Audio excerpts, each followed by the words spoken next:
Buenas tardes, por favor me confirman si sí me escuchan.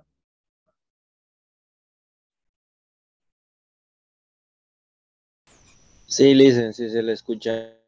Gracias, buenas tardes. Eh, Estaba compartiendo las diapositivas, por favor, igual confírmenme si sí logran verlas.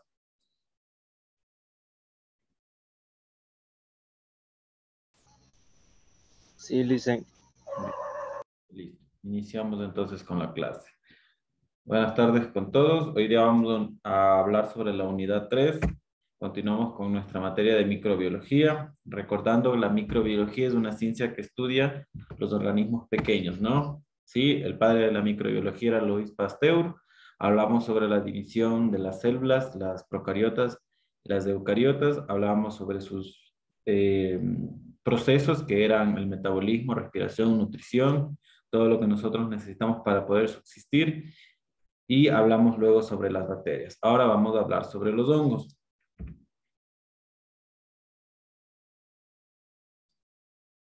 Los hongos fueron uno de los primeros organismos que aparecieron en el planeta Tierra hace aproximadamente 300 millones de años. Los hongos están constituidos por células eucariotas. Recordemos que las células eucariotas eran las células más complejas. Su estructura y su morfología eran un poquito más complejas, ¿sí? A diferencia de que las bacterias, que eran, acuérdense, procariotas, que están constituidos por células procariotas. Los hongos son eucariotas con un nivel de complejidad biológica superior a las bacterias. Portan esporas y tienen reproducción tanto sexual como asexual. ¿Qué quiere decir? Necesitan de otra célula para reproducirse, como no. Los hongos pueden ser unicelulares o se pueden diferenciar y hacer multicelulares mediante el desarrollo de filamentos con ramificación larga. Tenemos ciertas generalidades del reino fungi. Todo lo que tiene que ver con el reino fungi siempre tengan en la mente que es de los hongos, ¿sí? Las células de eucariotas, acuerden siempre que eran las células más completas, su estructura era más formada, tenía una estructura, una morfología súper distribuida. Acuérdense que tenía un núcleo verdadero, tenía sus citoplasmas, sus órganos, a diferencia de las procariotas, que eran una sola hilera larga, donde en todo el citoplasma tenían regado, dispersado su material genético, ¿sí? Entonces ahorita estamos hablando de una célula eucariota que son los hongos, en su mayoría, como lo dijimos, y están estructuradas en su mayoría, ¿sí? Hay más de 100.000 especies escritas, 200 son potencialmente patógenos para el hombre, ya vamos a hablar sobre las micosis, que son infección por órganos, 50 patógenos confirmados, universales, no son móviles, por lo general ellos donde los dejan se depositan, a menos que nosotros movilicemos el hongo, ¿sí? Baja virulencia, importancia industrial, tiene que ver con los antibióticos, ¿sí? Vamos a hablar sobre su forma. Conservan las características de las células de eucariotas, justo lo que les mencionaba hace un momento. Tienen una pared celular rígida formada por polisacáridos, principales esteroles de membrana plasmática, ¿sí? Estructura morfológica depende. Tienen una estructura, como ustedes ven, muy básica, muy simple, que es larga, ¿sí? Pero hay otros que tienen un poco más compleja, pero en general son básicas, ¿sí? Tienen las hifas, que las hifas son filamentos, son este tipo de cosas que tienen aquí, que son como palitos, ¿sí? Micelios, que son cruzamientos de las hifas, que aquí tenemos un ejemplo, ¿sí? Miren, estos cruces, ¿sí? Las levaduras son diferentes tipos de hongos, los mohos y los eudictos. Aquí tenemos algunos tipos de hongos. Vamos a poner por acá para poder detallarles bien. Tenemos las levaduras. Como ven el ejemplo de aquí, sí, las levaduras están constituidas por células individuales que en ocasiones emiten proyecciones denominadas pseudohifas, ¿sí? Como mecanismo de patogenicidad, o sea, que quiere decir como enfermedad, ¿sí? Tenemos las hifas, que como les indiqué hace rato, miren, son estas hileras, son como ramitas, ¿sí? Son filamentos. Acá tenemos otro tipo de hifas igual, que aquí están entrecruzadas entre una con la otra, ¿sí? Y la colonia de hongos que tenemos aquí, ¿sí?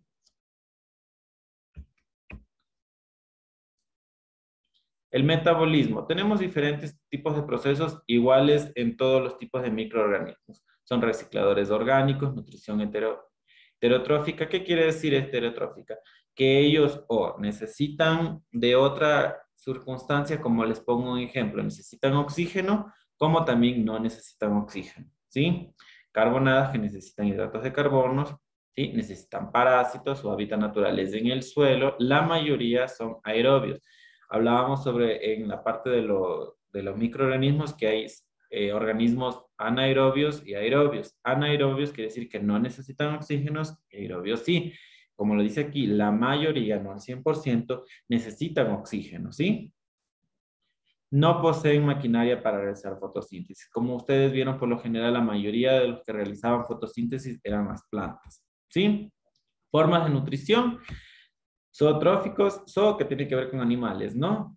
Requieren tejido vivo para el desarrollo. Necro, que significa de tejidos muertos, ¿sí? Utilizan compuestos orgánicos derivados de animales vertebrados. Y zapatróficos, que utilizan compuestos orgánicos de no vertebrados, como los gusanos, entre otros, ¿sí?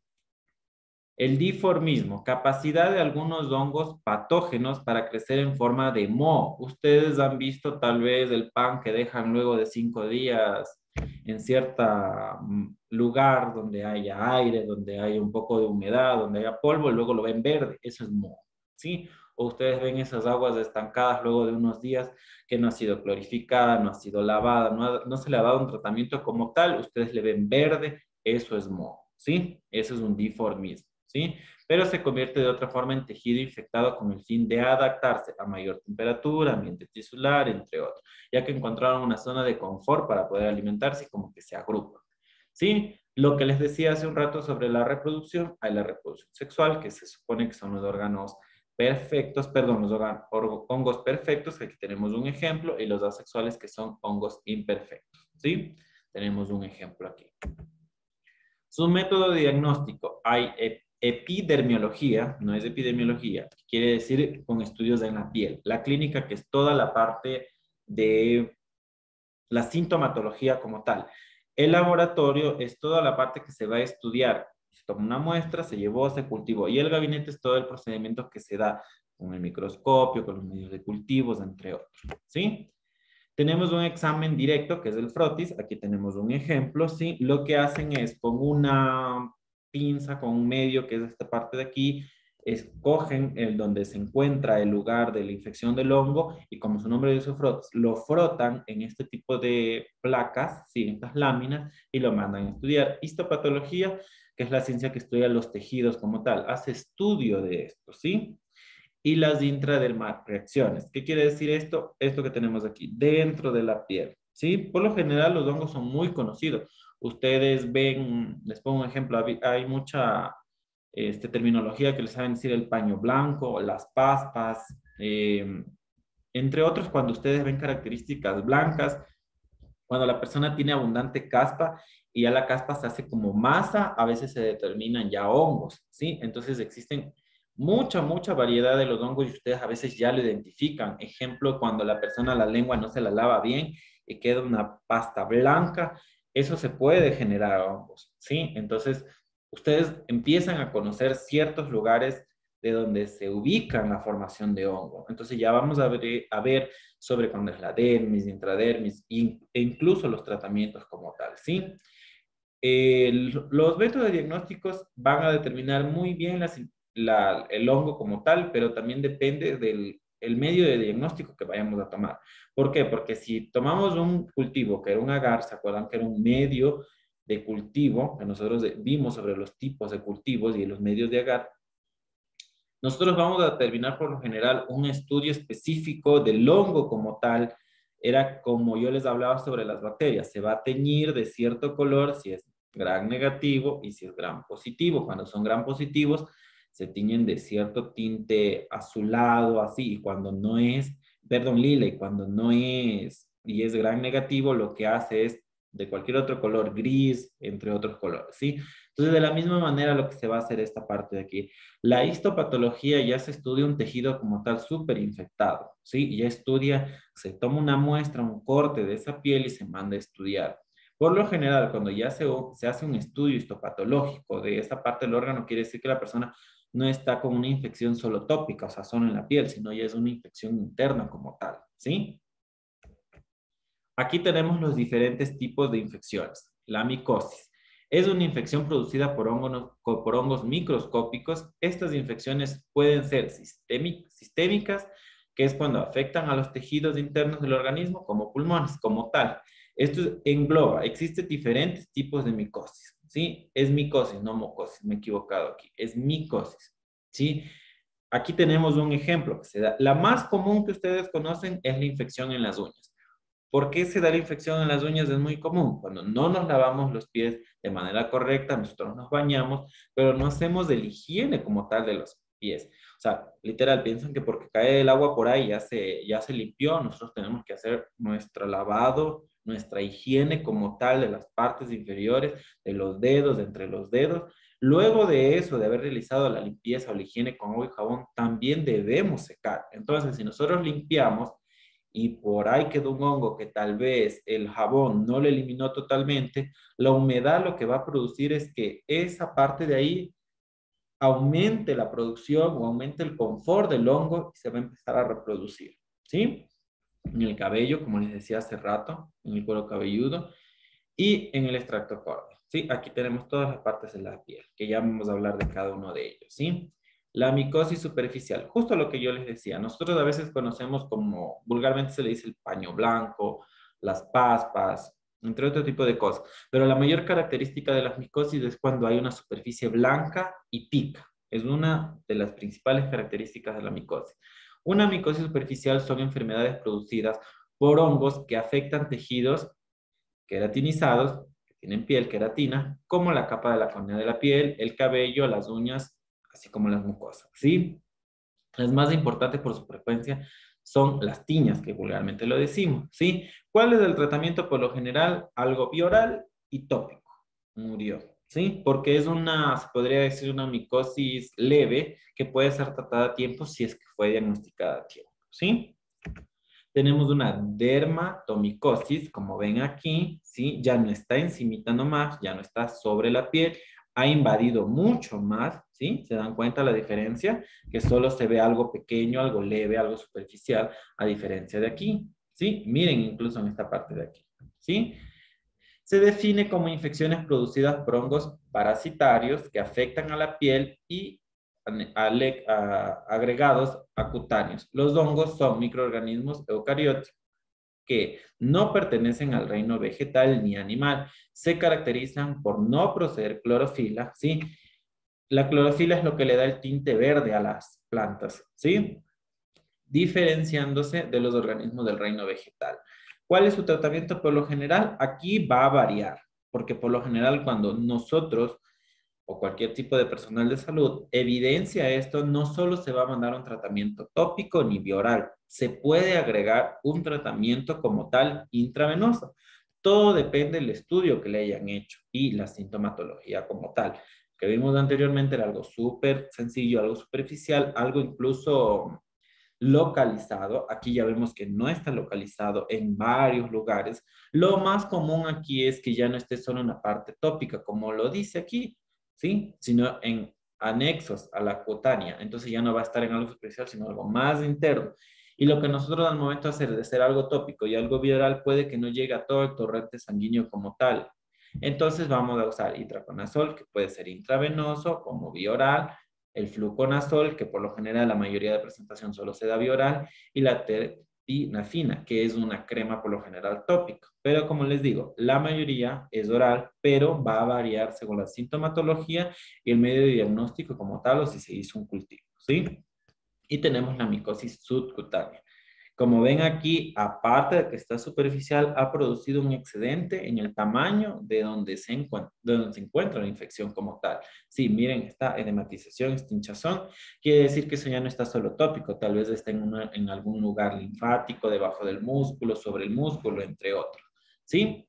Entonces, son infecciones fúngicas que tiene que ver con los hongos, causadas por implantación que compromete el tejido subcutáneo, quiere decir debajo de la piel. Estas enfermedades generalmente son asociadas a factores ocupacionales que prevalecen en zonas tropicales y subtropicales. Ojo, prevalecen, no quiere decir que no se dé aquí. La mala manipulación, el mal tratamiento, Les pongo un ejemplo. ¿Vieron el tratamiento anterior? Vieron que era algo que no es algo localizado ni tópico normalmente, solo se mandó algo bioral y tópico, no se evidenció más, el hongo crea resistencia y puede llegar a este tipo de cosas, ¿sí? Entonces de ahí ya se da un tratamiento intravenoso, agregando aún más algo tópico como tal, ¿sí? Los tratamientos por lo general de los hongos son tratamientos largos y que se tiene que evidenciar si existe o no aún alguna resistencia o alguna prevalencia de estos órganos, ¿sí? Eso en cuanto a los hongos, ¿sí? Tenemos los virus. Ahora nuestro virus de impacto, ya vamos a hablar un poquito de ellos, ¿no? Un virus es una partícula de código genético de ADN o ARN encapsulada en una vesícula de proteínas. Los virus no se pueden replicar por sí solos. Necesitan, si necesitan algo, quiere decir que no son asexuales totalmente, ¿no? Son sexuales. Necesitan infectar células, usar los componentes de las células huésped para poder realizar copias. No son independientes. ¿Qué quiere decir? Les pongo un ejemplo, el virus del VIH. Llega el virus del VIH, se oculta en nuestro organismo, se adapta a las células linfocitos CD4, nuestras células de defensa, copia el material genético dentro de esa célula y lo que hace es replicar la célula y ya hay dos células con ADN del virus. Entonces, así inicia. No es que llegó a nuestro sistema circulatorio y por sí solo se multiplicó, como existen las bacterias. Esta no, esta necesita agregarse a una célula de nosotros. Entonces, para ellos es más fácil infectarnos de manera más inmediata, ¿sí? Porque de paso se ha adaptado a nuestro material genético, ¿sí? Tenemos la morfología. La estructura del virus está basada en su simplicidad, a pesar de que de esto existe cierta diversidad usada la clasificación de microorganismos. Tenemos el modelo de los virus desnudos y con estructuras de particulares virales. ¿Sí? Por lo general los desnudos son más simples, está compuesto por un ADN nucleico, algo sencillito, ¿sí? Que tenemos un ejemplo aquí. ¿Sí? Y este es el envuelto, la estructura de partículas virales denominados virus envueltos. Está formado además por nucleocapsides, que son esto de aquí encimita, ¿sí? Perdón, esto de aquí, ¿sí? Que es una envoltura de origen celular que las rodea y las protege como tal. Aquí tenemos todos los diferentes tipos de virus. La ventaja, se podría decir, que existen virus específicos como tal, ahora nuevo, que es el coronavirus, que han sido estudiados y existen tratamientos específicos como tal para cada virus. No quiere decir que si yo tengo virus del papiloma humano, yo puedo dar un cualquier antiviral. Existe un antiviral específico para ese virus. La gripe, existe el oseltamivir específico para el virus de la gripe, ¿sí? Entonces, a diferencia de los antibióticos, tenemos un antibiótico de amplia generación que podemos dar a una infección de pseudomonas, a una infección de enterobacter, a una infección de células productoras de carbapenémicos, entre otros, ¿sí? Tenemos la clasificación de los virus, como yo les decía. Tenemos hepatitis B, virus envuelto. ¿Cómo lo tenemos aquí? ¿Sí? Tenemos el parvovirus, es un virus desnudo. Tenemos aquí un ejemplo, ¿sí? El papiloma humano, tenemos, ¿sí? Un ejemplo, ¿ya? El adenovirus, tenemos otro ejemplo. El herpes, que es un virus envuelto, ¿sí? Y diferentes tipos de virus. Aquí ahorita el más común y se podría decir el que está dándonos que hablar casi todos los días es el coronavirus, que lo tenemos en esta parte de aquí, ¿sí? Que ya lo vamos a hablar de cierta manera para poderlo conocer un poquito más, ¿sí? La replicación viral, como les decía hace un momento, es una partícula de virus, puede encontrarse en dos estados, activa o inactiva. Para demostrar el estado inactivo hasta incluir la suspensión del virus en medio del cultivo y observar incapaz de cumplir actividades metabólicas necesarias para su multiplicación. ¿Qué quiere decir esto? El virus puede llegar, justo con lo que yo les decía de un ejemplo del VIH, que es uno de los virus más complejos y que no se lo ha estudiado a fondo, pero el virus es tan inteligente que ¿qué hace? Llega a nuestro virus, a nuestro organismo, perdón, se esconde en nuestro material genético, en nuestras defensas, se oculta y se inactiva y solo se activa cuando ya necesita multiplicarse, ¿sí? Entonces, ¿cómo hace la replicación viral? Justo lo que yo les decía, el virus necesita material genético, necesita de nosotros para poder replicarse como tal. ¿Qué hace? Llega el virus, se adhiere a una célula, como ustedes ven aquí, ¿sí? Luego, ¿qué hace? Se mezcla con el ADN de la célula, replica su material y se divide. El virus llegó, infectó a la célula, hizo que esa célula se multiplique y van a haber más células infectadas. Por lo general, la mayoría de virus, si no es el 90%, llega, hace su trabajo, replica, nuestro organismo lo ataca y se va.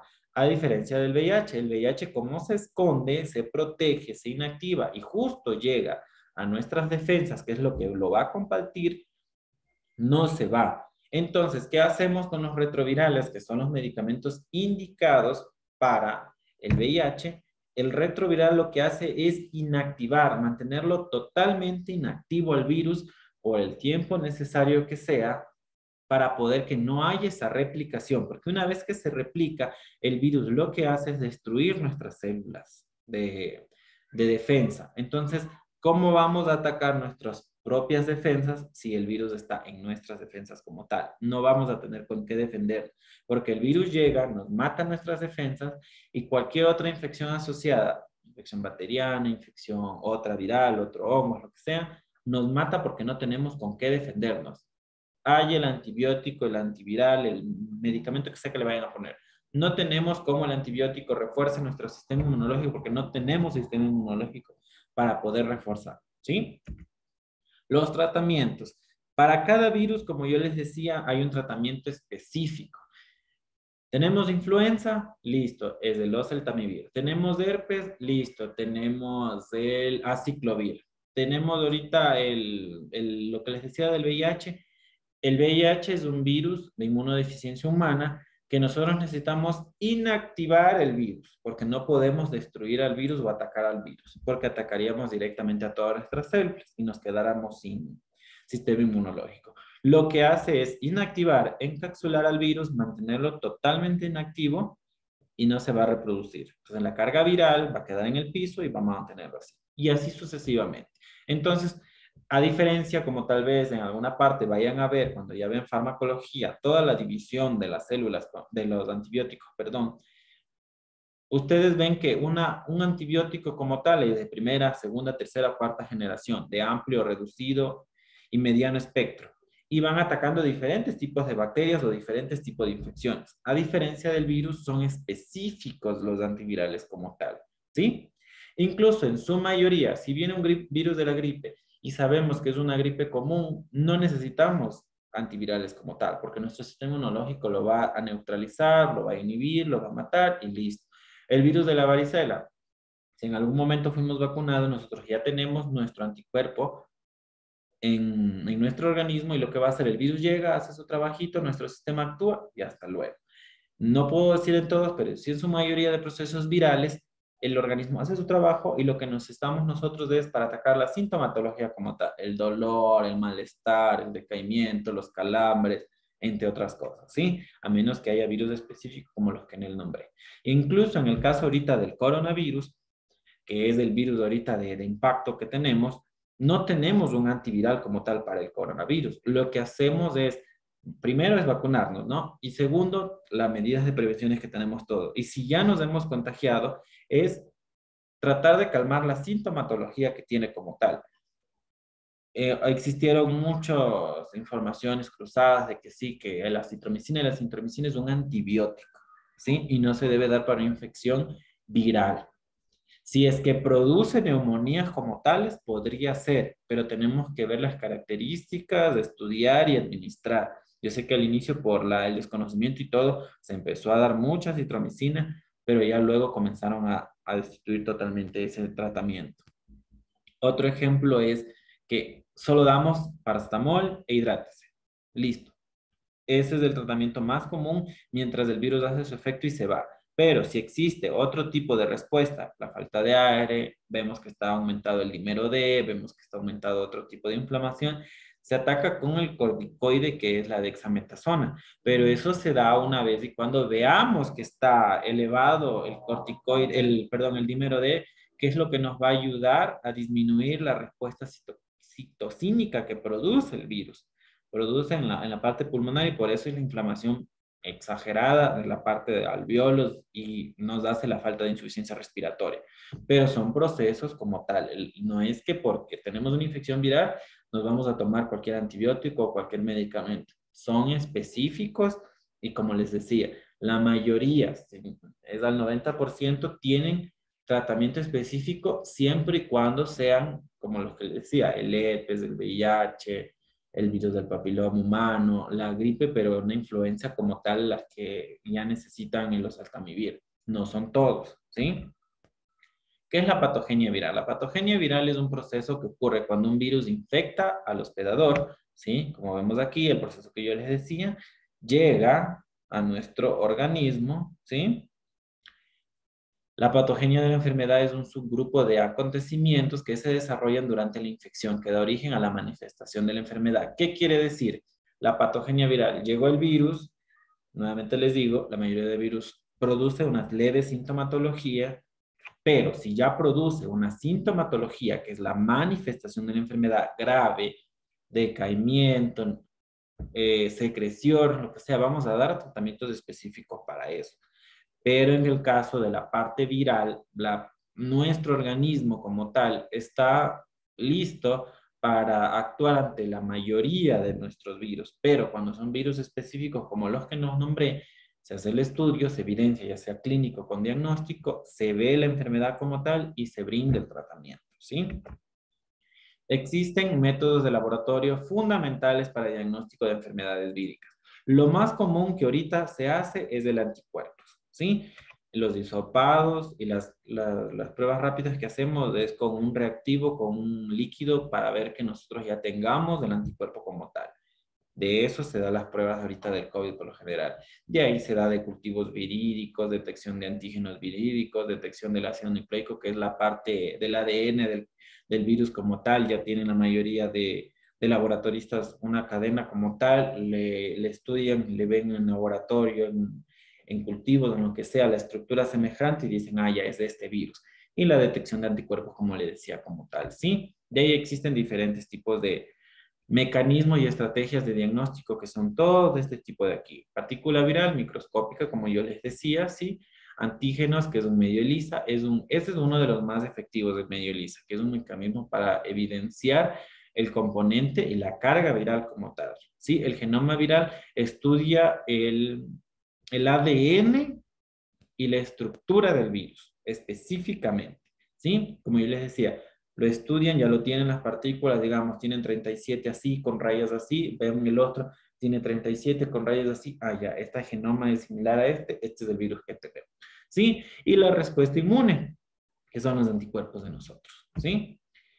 Nuestro virus de impacto al momento, ¿sí? El COVID-19. ¿Qué es el COVID-19? Es un virus, una cepa nueva, mutante del coronavirus del SARS-CoV-2, que se han generado en todo el mundo. El SARS-CoV-1 ya se dio, que se dio del origen de los camellos, se dio en una parte del oriente, no de aquí, sino de la parte mundial, en todo lo que tiene que ver con África y todo eso, pero no se dio una pandemia como tal, fue algo central, algo localizado en su país que se dio, se detuvo el contagio y no se dio más como tal. A diferencia de ahora que el virus fue muy volátil, la parte respiratoria nos contagiamos muy rápido. Ahora incluso el Omicron es altamente más contagiable que las otras moléculas porque son más pequeñas y por el hecho de que sean más pequeñas se mantienen más en el aire y hay más posibilidades de que si alguien estornudó hace rato, se quedó en el aire y yo pasé por ahí, me contagié.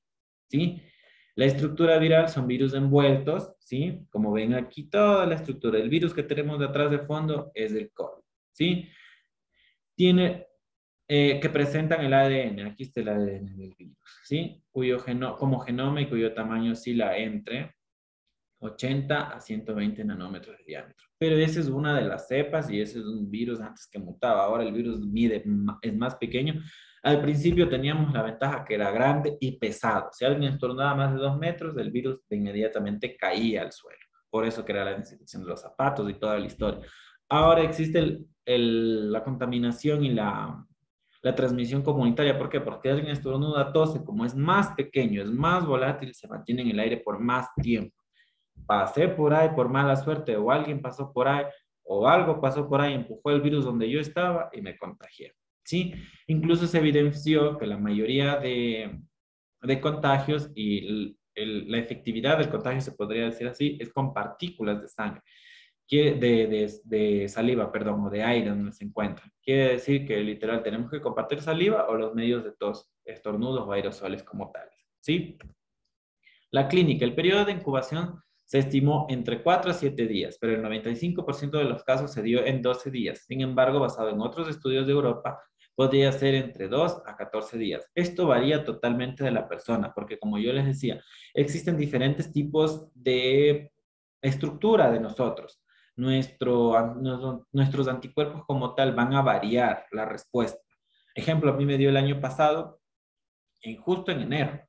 Entonces, mi sintomatología fue dolor de cabeza, diarrea, malestar general, cansancio y ansiedad por 2 días. La tos me duró casi 15 días, pero fue una tos súper esporádica, a diferencia de muchas personas que no les dio nada y muchas personas que terminaron en la terapia intensiva y muertos, lastimosamente.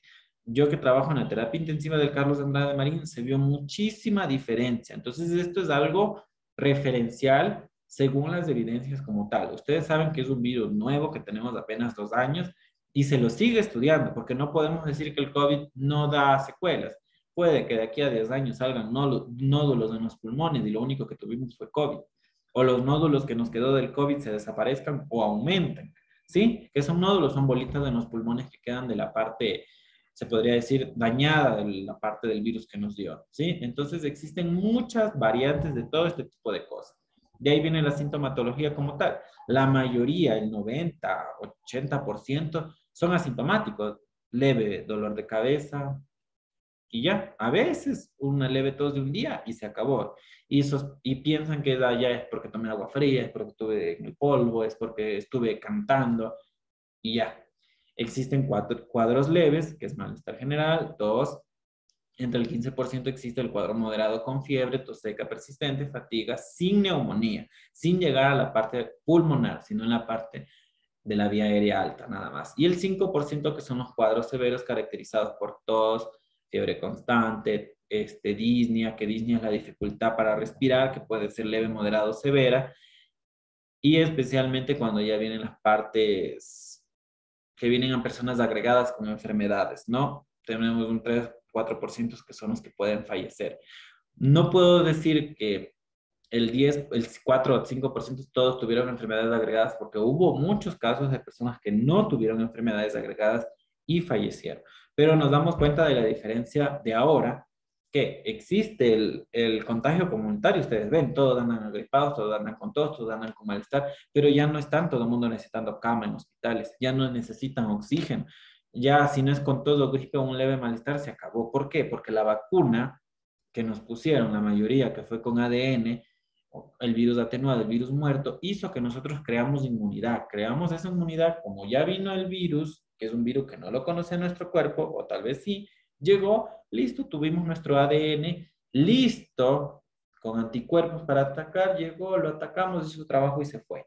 No es necesario la toma de tanto medicamento, a lo mucho para la fiebre, para el dolor muscular y se acabó, ¿sí? Existen factores de riesgos, como les decía hace un rato.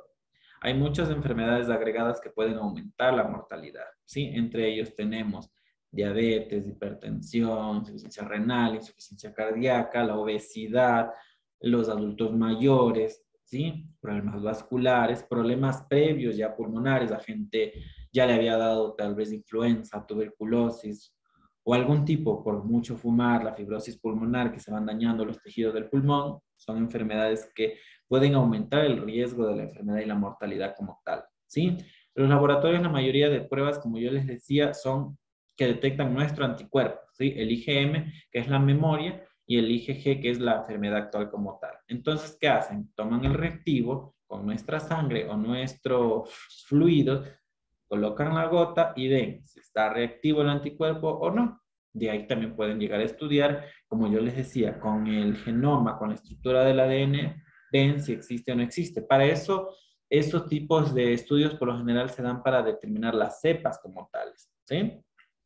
Nuestra prevención, ya sabemos, distanciamiento, uso de mascarilla, el lavado de manos cada que me acuerde, el gel de alcohol solo se permite hasta máximo 5 veces. Luego de esas 5 veces, lo más correcto es lavarse, porque de tanto gel de alcohol nuestras manos quedan húmedas, o si se secan pueden quedar residuos. Entre esos residuos aumenté la humedad, se empezó a proliferar más bacterias, no necesariamente solo el virus, cualquier otro tipo de bacteria. Entonces es preferible el lavado de manos. Sí, está bien, puedo usar gel de alcohol si al momento tal vez no tengo el lavado de manos, el lavadero de manos, por decirlo así, cerca, pero apenas pueda, el lavado de manos. Tratamientos, como les especificaba, todo va a depender de la sintomatología como tal. Todo va a depender de la evidencia clínica o de laboratorio que presenten en ese momento. ¿Por qué? Porque si yo vi que llegó un paciente, listo, le hice la prueba o toda la clínica da para COVID, no presenta más que una leve tos, una leve cefalea, se le dice luego de 3 días si existen síntomas de alerta, se acerca, se dirige a la emergencia, me llama, lo que sea, según el médico, sea particular o no. ¿Qué se hace? Se da seguimiento. A los 2 días se quitó el diagnóstico. No puedo más que mandar tratamiento para aliviar tal vez el dolor, el malestar general e hidratarse. Pero si ya viene una persona con tos, literalmente es una tos seca, una tos que no productiva, que se ahoga, se fatiga, yo tengo que enviar a investigar más. Voy a investigar cómo están elevados el dímero D, cómo está elevado ciertos anticuerpos para ver si está activo o ya no está activo el virus y tal vez solo sean secuelas. Voy a mandar una tomografía, un rayos X. El tratamiento todo va a depender de la clínica y de la evidencia del laboratorio que presentemos en el momento, ¿sí? No es que me dio COVID y la vecina me dijo que me tome acitromicina porque a ella le funcionó. La acitromicina es un antibiótico. No es porque la vecina me dijo que a ella nunca le dio COVID por estarme poniendo las megadosis de vitamina C, el organismo va a absorber lo que necesita de la megadosis de 1 gramo diario, máximo 2, y el resto lo bota.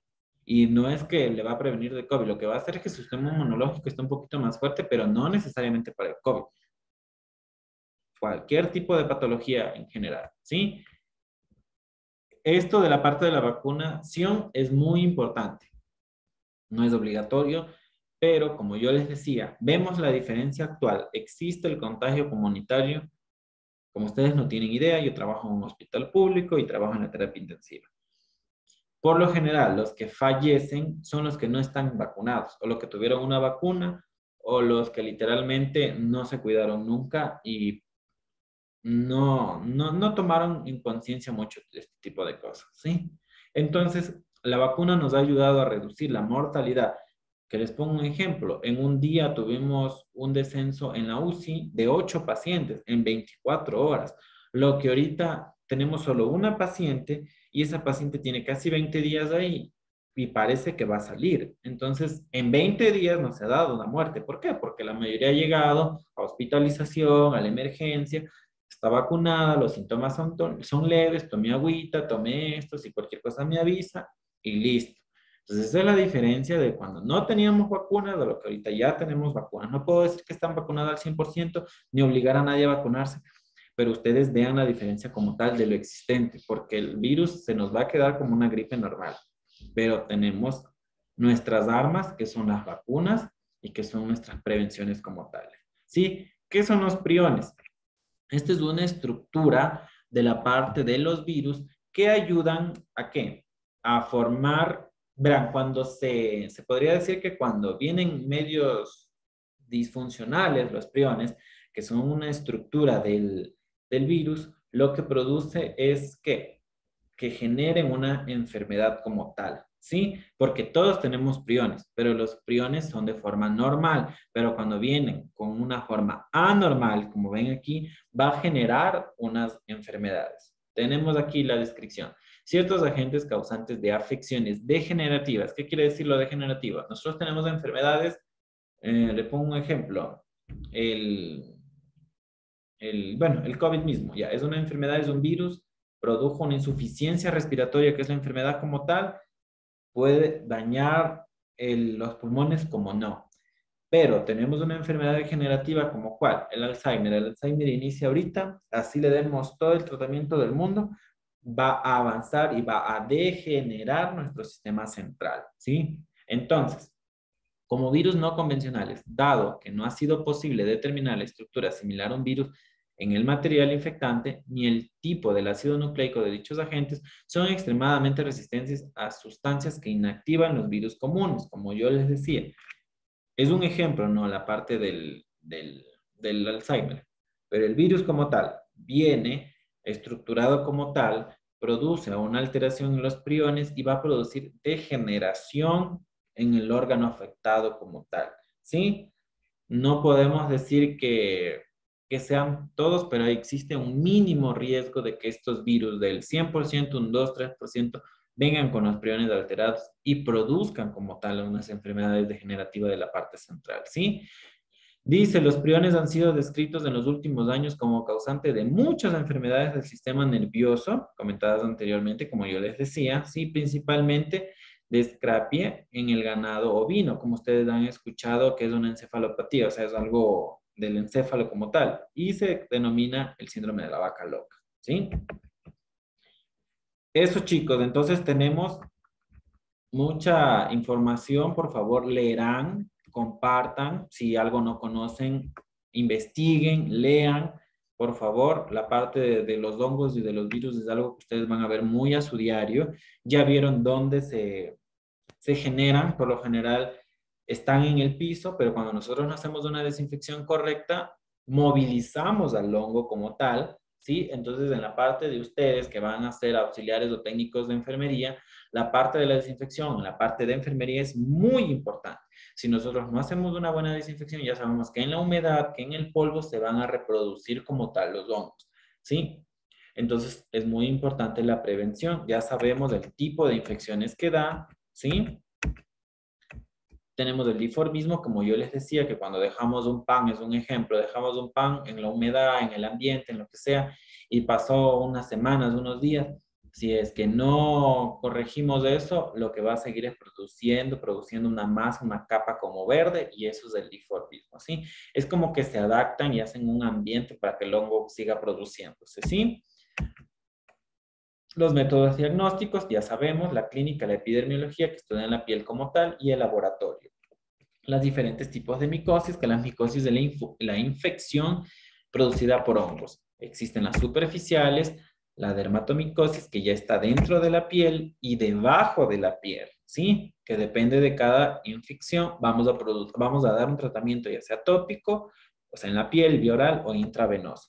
Los virus, que ya sabíamos que necesitan material genético de nosotros para poder reproducirnos, la mayoría de virus podemos atacar nuestro sistema inmunológico de manera rápida, viene, hace su trabajo el virus y se desaparece. A diferencia, como les decía, del VIH, del herpes, que por lo general necesitamos una ayuda para poder atacarlo. Pero el único virus específico que se queda con nosotros de largo, pero lo podemos inactivar para que no se reproduzca y no nos haga daño, es el virus del VIH, ¿no? Nuestra morfología teníamos los envueltos y los desnudos. Los desnudos eran una parte más simple, como lo tenemos aquí, y los envueltos que ya vienen con una capita o una membrana, ¿sí?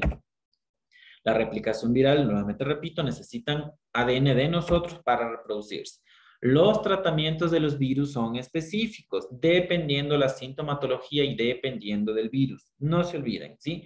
Ejemplo, están con una faringitis, que es una inflamación de la faringe. Están con una leve tos seca, no produce secreciones, no produce nada. Por ahí escucharon que a la vecina le fue bien la tos seca y una penicilina. La penicilina es un antibiótico de amplio espectro, que lo que van a producir ustedes al inyectarse es resistencia antibiótica. Cuando ya en realidad necesiten un antibiótico, la penicilina no les va a hacer efecto y lo que van ustedes a necesitar es un antibiótico de más amplio espectro. ¿Sí? La patogenia viral, que es la enfermedad como tal, cuando ya produce sintomatología, los métodos de diagnóstico, por favor, el COVID. Todavía tenemos COVID, la ventaja del COVID que está en nuestro ambiente ya y es una transmisión comunitaria, es que ya tenemos vacunas, no se están muriendo, estamos la mayoría listos, se podría decir, los vacunados para atacar el virus. No se puede decir que con 2 vacunas ya no nos va a pasar nada. Por favor, si existe la persona que le falta el refuerzo o no tiene ni una vacuna, si está dentro de su disponibilidad, dentro de su tiempo, dentro de su pensamiento, vacúnense, por favor. A veces no solo es por uno. Existieron muchos casos que se murieron personas porque el sobrino, el nieto, el cuñado, el hijo, el primo, el marido, el quien sea, no se vacunó, no le importó, se contagió el virus y contagió a la persona que sí se cuidaba. ¿Sí?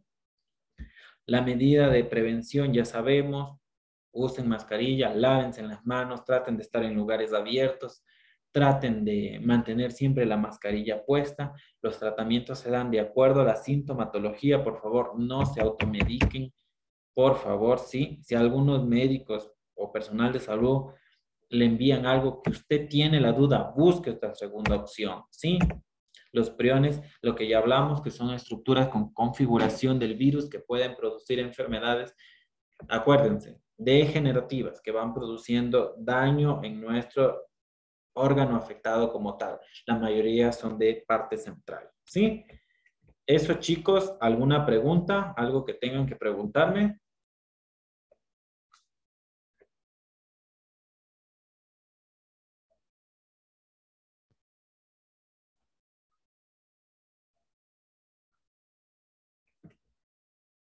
¿Ninguna pregunta? ¿Todo claro o nada claro? Licen, buenas tardes. ¿Cómo le va? Buenas, dígame. Respecto a su clase de hoy, todo bien, Licen, todo está muy claro. Era para preguntarle si es que las clases anteriores están subidas a la plataforma, porque yo ayer intenté de una y otra manera abrir las clases que usted dio anteriormente, pero no las pude abrir. No sé si Ya de las mandé. pronto, Ya las, os verán, yo mando a un correo ya, y esa parte está encargada el departamento de educación y ellos son los que suben, yo no subo. O sea, si fuera por mí, yo mismo les subiera, pero esa parte no es mía. O sea, yo lo que hago es grabar la clase, enviárselas y ellos se hacen cargo de eso, pero no sabría decirles, hasta ayer que vi, no estaban subidas como usted lo dice. ya, entonces puede ser que hoy día ya se hayan cargado, o tal vez mañana. Esa era mi pregunta respecto a eso, Licen.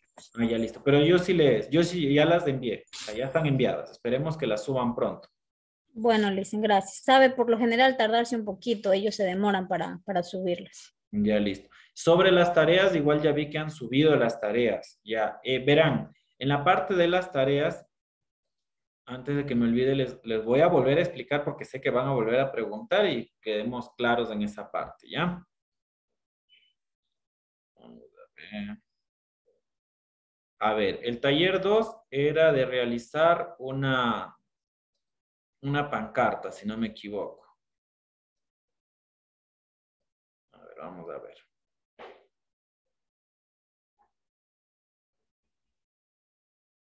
Creo que era uno, taller uno, parece, el de la Sí, pancarta. déjenme ver, espérenme un momentito. Ahí sí están viendo lo que estoy compartiendo. Sí, Lizzy. Ya, verá, del taller 2 era realizar una pancarta con dibujos señalando las partes principales de la bacteria. Necesito que me dibujen una bacteria, me dibujen, no me impriman, me dibujen, ya sea la eucariota, la procariota, algo sencillo con unas partes principales, ustedes ya vieron, la procariota, la eucariótica es más compleja, la procariota es más simple. Me dibujan cualquiera de ustedes dos con sus partes. Igual un virus pequeño, como ustedes vieron, un envuelto o un desnudo, y sus partes. Igual ya vieron un hongo, Cualquier virus, Lizzy. cualquiera que ustedes quieran, ¿sí? Y que tiene que ir, le pongo un ejemplo, bacteria Escherichia coli, la bacteria y sus partecitas. No necesito que me hagan con 1000 partes de la bacteria, porque la bacteria tiene cientos de cientos de partes. Solo las partes principales. El núcleo, el citoplasma, la membrana, la cola, los flagelos, murió la cosa. Igual el virus. Por favor, es algo sencillo para que ustedes en una pancarta entre la bacteria, entre el virus, entre el hongo, ¿sí? En la pancarta, por favor, que vaya su nombre. Si no está el nombre del estudiante, No sirve la pancarta, por favor. Si ustedes me dicen, como me dijeron en alguna ocasión, yo no tengo para comprar papel periódico que vale 15 centavos, está bien. En una hoja reciclada de su cuaderno, del cuaderno de su hijo, de su esposo, de su primo, de quien sea, en una hoja reciclada, pues le dibujan bonito ahí, ya sea una hoja por dibujo y me ponen las estructuras y en cada hoja va su nombre. Por favor, ¿sí? Que yo me doy el tiempo de revisar cada uno. Vamos a ver con el 2.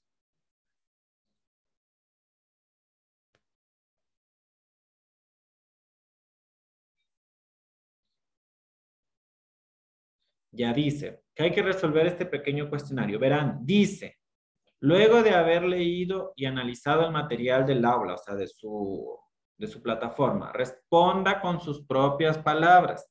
No necesito bibliografía de aquí porque eso es algo suyo, no es que va a ir a buscar en internet. ¿Para qué es importante la microbiología? Necesito que algo suyo venga de su cabecita y diga, ah, ya, la microbiología es importante porque voy a conocer cómo se da, cómo se nutren los hongos y yo necesito evitar que haya hongos en mi casa. Un ejemplo, ¿sí? Entonces, ese tipo de cosas. ¿Por qué es importante en su carrera el estudio de microbiología? Porque tengo que evitar la proliferación de bacterias, bla, bla, bla, y así no voy a infectar a los pacientes, ¿sí? Enumere los tipos de virus que usted conozca. Hemos hablado de algunos virus hoy día justamente. Puede nombrar así sea 3 que usted haya escuchado. Ah, yo he escuchado del virus del papiloma humano. No lo conozco, pero lo he escuchado. Lo he escuchado del COVID, he escuchado del VIH, he escuchado el de la varicela. Entonces, ese tipo de cosas con sus propias palabras. Igual las bacterias. Conozco el Escherichia coli. Conozco el Helicobacter pylori porque yo tengo Helicobacter pylori. Cosas así. Por favor, no necesito eso, no necesita bibliografía. Y vamos a ver el final.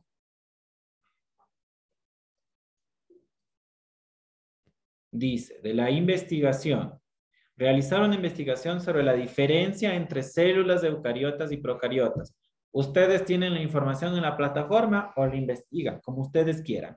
Entonces dice, cada ejemplo no debe de pasar de 2 hojas. Entonces yo puedo poner en una hoja completa como tal, diferencias de células de eucariotas, procariotas, bla, bla, bla, bla, bla, imágenes para poder diferenciar las dos células y una referencia bibliográfica si solo sacaron de una, 2 o 3 de donde hayan sacado. Listo, terminó. Es algo sencillo porque ustedes me dijeron que tenían que hacer más cosas, estaban muy cargadas. Eso lo pueden hacer en un día tranquilito, ¿sí? Así que por favor, esa es la tarea. En la plataforma está hasta cuándo tienen las fechas límites. Por favor, comiencen a realizar lo que tengan más pronto para yo ir empezando a calificar. ¿Sí? Licenciado, una pregunta. Dígame.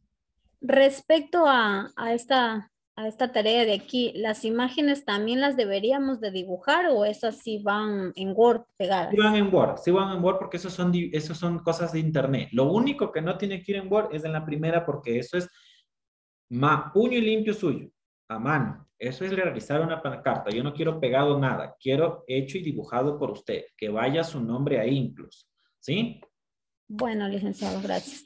Listo, chicos. Si no hay ninguna pregunta como tal, por favor, les dejo mi número. Por favor, copien porque creo que no les han dado.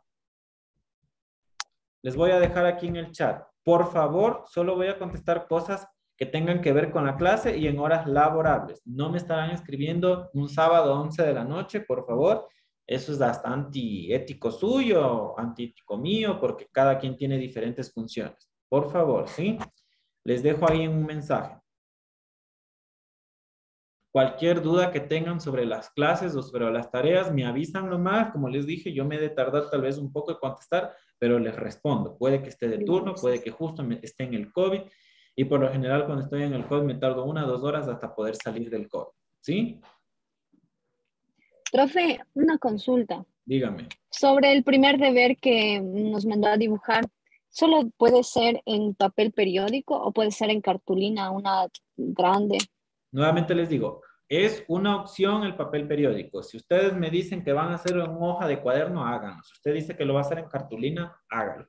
La ventaja de esto es que esto les va a servir para ustedes. La parte de la microbiología es de estudiar las células pequeñas. Entonces a ustedes ya se les va a quedar en su mente dibujando por lo menos algo sencillo, algo fundamental en la diferencia de tipos de células. Y lo que es De lo otro, que a pesar de que no me preguntó, les digo, de lo que ustedes conocen como tal los virus y las bacterias, es algo que se les va a quedar y la importancia como tal, ¿sí? Ok, profe, gracias. Bueno, si no tienen ninguna duda más, igual ahí está mi contacto. Si no, una buena noche y nos vemos en la próxima clase. Por favor, lean, estudien y cualquier duda estoy a sus órdenes.